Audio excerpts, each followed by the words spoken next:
Ukraine in 1 minute. Ukraine in 1 minute is a media project created for the international audience, specifically the Western located and English-speaking audience concerning the events of the Euromaidan 2014.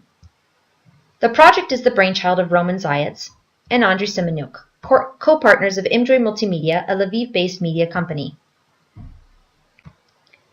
with participation from 4 other media volunteers, heading the editing, translation, news research, audio, and studio post-production, as well as videography of all published materials. The intent of this project was to create English news relevant to the breaking news related nationally in Ukraine, national Ukrainian news, which is limited to the Ukrainian-speaking audience. Ukraine in 1 minute is a 1-minute English broadcast on YouTube aimed at involving the global audience in the issues at hand in Ukraine. Here is an example of what we do.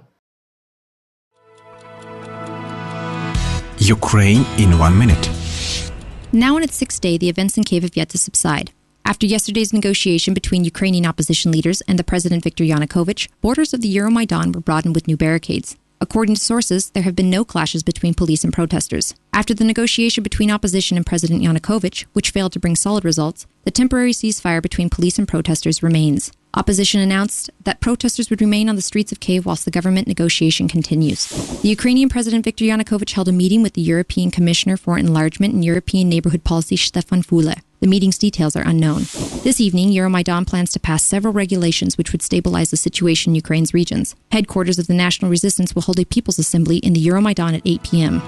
Ukraine in 1 minute. In 6 regions of Ukraine, predominantly in western Ukraine, protesters seized regional state administration buildings. Attempts to seize the regional state administration buildings occurred in 6 other regions of Ukraine. In 3 of these regions, massive protests continue. As of today, 4 soldiers of the Special Forces militia Berkut have dismissed themselves from the force due to their unwillingness to participate in actions against protesters. Ukraine in 1 minute.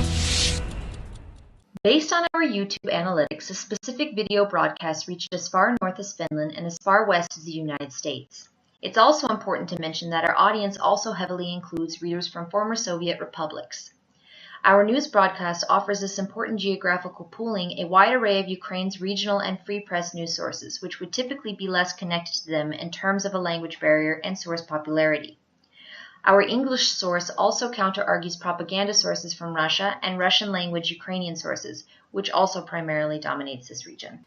Our project highlighted the most crucial and vital news during the Euromaidan from Ukraine's most vital news sources, including and not limited to Ukrainska Pravda, Zahidnet, Bruch, Zerkalo Tizhnya, Hromadske TV, and others. Ukraine in 1 minute is currently not funded, thus all materials, resources, and skilled personnel are donating their time as volunteers.